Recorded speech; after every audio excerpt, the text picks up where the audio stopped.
C'est toujours difficile de répondre aux spéculations, hein. La MONUSCO exécute le mandat qu'elle reçoit chaque année du Conseil de sécurité de l'ONU. Et ce mandat lui demande d'appuyer le gouvernement congolais à travers les FARDC, la PNC et d'autres services de l'État, de les appuyer dans la lutte contre les groupes armés. C'est notre raison d'être dans la partie Est. Nous étions avant dans la partie Ouest, ceux qui disent qu'il n'y a pas de résultats de notre présence. Je pense que c'est de la désinformation. Il n'y a plus de MONUSCO aujourd'hui dans la partie Ouest de la République démocratique du Congo, où la paix prévaut. Là-bas, il y a des problèmes de criminalité, il y a des problèmes de développement. Ce sont nos agences sœurs, n'est-ce pas, du système des Nations Unies, telles que le PNUD, le PAM, l'UNICEF et les autres, qui sont chargés, n'est-ce pas, d'aider le pays à mettre en place ces projets et programmes de développement. Et donc, jeudi, vendredi de la semaine dernière, une de nos patrouilles de casques bleus de la brigade d'intervention, ce sont des casques bleus Malawites, s'est déployée dans le territoire de Mambasa où nous n'avions plus de base depuis plusieurs années. Donc c'est déjà erroné de dire qu'on a chassé la MONUSCO, que la MONUSCO a plié bagage. Nous n'étions pas installés là-bas. Nous avons planifié ces missions de sécurisation, ces patrouilles en appui au FARDC pour traquer les ADF, surtout pour assurer la libre circulation des personnes et des biens le long des RN4 et RN27. Peut-être ceux qui nous regardent et nous suivent ne voient pas le lien. Je rappelle qu'il y a des centaines de camions qui sont actuellement bloqués à Mahagi Centre. Ces camions doivent prendre la route pour Bunia, certains pour Komanda, d'autres pour Kisangani. Et donc, le gouvernement provincial, voyant cette situation, a mis en place un programme, n'est-ce pas, d'escorte, de sécurisation de ces axes routiers pour éviter l'asphyxie de Bunia, de Kisangani, de Komanda et d'autres localités, et la pénurie de carburant. Et donc nous aussi, dans le cadre de notre appui aux autorités congolaises, nous avons organisé cette mission à Mambasa Centre. Malheureusement, comme c'est parfois le cas avec certains qui font dire à la MONUSCO ce qu'elle ne dit pas, qui lui font faire ce qu'elle ne fait pas, certains jeunes, visiblement manipulés et intoxiqués par ces rumeurs, ont commencé à vouloir s'en prendre dans nos casques bleus, en prétendant que ces casques bleus seraient de connivence avec des groupes armés, ce qui est faux, ce qui n'est pas possible. Parce que le cœur même du mandat de la MONUSCO, c'est de la lutte contre ces groupes armés. Et dois-je vous rappeler l'opération que la MONUSCO a organisée récemment dans le territoire d'Irumu, à Komanda précisément, au Mont Oyo. C'était contre ces ADF.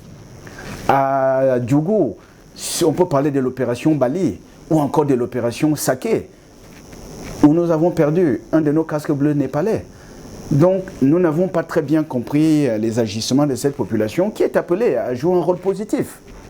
Et c'est un peu le message qu'on a envie de leur faire passer.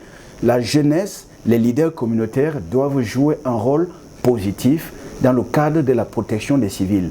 Empêcher les forces de l'ordre, empêcher les casques bleus de la MONUSCO de se mouvoir. Finalement, ça profite à l'ennemi. Pendant qu'il manifestait, qui dit qu'il n'y a pas eu intrusion des groupes armés dans leur entité. Ne vous fiez pas aux rumeurs, ne vous fiez pas, évitez la désinformation. La MONUSCO ne participe pas avec les groupes armés. Elle ne l'a jamais fait. Si vous en avez des preuves, vous qui me regardez, apportez-les nous. Vous savez, aujourd'hui, on peut prendre des images de l'Afghanistan, d'Israël. Il suffit d'avoir quelqu'un dans un véhicule des Nations Unies ou bien qui porte un casque bleu. Vous faites dire à cette image ce que vous voulez. On va se dire, voilà ce que les casques bleus de la MONUSCO font à Goma, à Béni. J'en reçois tous les jours. Tout cela est faux. Il faut être sérieux et responsable quand on dirige des structures. Il y a des associations de jeunes, il y a des leaders communautaires, il y a certains hommes politiques qui ont pris des positions. Oui, on est en démocratie. Mais à qui profite, j'allais dire, le crime? À l'ennemi. Mambasa ne se limite pas qu'à Mambasa Centre. Il y a plusieurs localités de Mambasa où nous sommes présents, où nous poursuivons nos missions de sécurisation, nos patrouilles, au moment où je vous parle. C'est quelque chose qui est décidé de commun accord avec nos partenaires, des FARDC, avec les autorités congolaises. Nous sommes ici pour protéger les civils. Il ne faut pas se fier à ce qui circule sur les réseaux sociaux. J'ai vu des photos prise, j'ai parlé de l'Afghanistan tout à l'heure, avec des casques bleus. Les casques bleus transportent des ADF, les casques bleus transportent la Codeco, les casques bleus transportent de l'or dans leurs avions. Ce n'est pas sérieux. Il faut rappeler que un avion, un aéronef de la MONUSCO qui décolle, ça veut dire que la MONUSCO a informé tous les services partenaires, l'ANR, les FARDC, la PNC, la RVA, les autorités provinciales. On leur dit où nous allons, à quelle heure nous allons y arriver, qu'est-ce que nous allons faire, qui nous transportons. Tout est transparent, il n'y a rien à cacher. Nous ne comprenons pas d'où viennent ces rumeurs, ces fausses informations sur une prétendue collusion entre la MONUSCO et les groupes armés. Et personne, comme je le disais tout à l'heure, n'a jamais apporté la moindre preuve de ces allégations. Donc, travaillons ensemble, main dans la main, pour venir à bout de ces gens qui nous empêchent tous de dormir. Il ne faut pas croire que c'est parce que nous sommes à Bunia et d'autres à Djougou ou à Komanda, Boga, Tchabi, que nous serions mieux lotis que cela. Nous sommes tous sur le même bateau, si vous me passez l'expression. Et donc, c'est une lutte collective à laquelle chacun doit apporter sa contribution. Les jeunes, oui, c'est bien de manifester, de dire ce que vous pensez. Mais encore une fois, une démarche scientifique responsable voudrait qu'on étaye et qu'on appuie ce qu'on affirme par des cas concrets, par des exemples. Moi, ça fait 2 ans et demi que je suis ici, j'entends ces allégations. On leur dit toujours, apportez-nous les preuves. Des casques bleus en train de distribuer des machettes, des casques bleus en train de distribuer je ne sais quoi au Codeco. Personne n'a jamais rien apporté, mais la rumeur, elle est toujours tenace, elle est là. Nous avons un planning de patrouille. Nous allons là où il y a un problème. Je vous rappelle, et c'est une grande première, que la nuit dernière, des assaillants de la Codeco sont allés attaquer des civils. Ils en ont même tué à Arou. Jusque-là, c'est un territoire qui était en relative accalmie. Donc, l'ennemi, il est mobile. Là où notre présence sera nécessaire, nous serons là.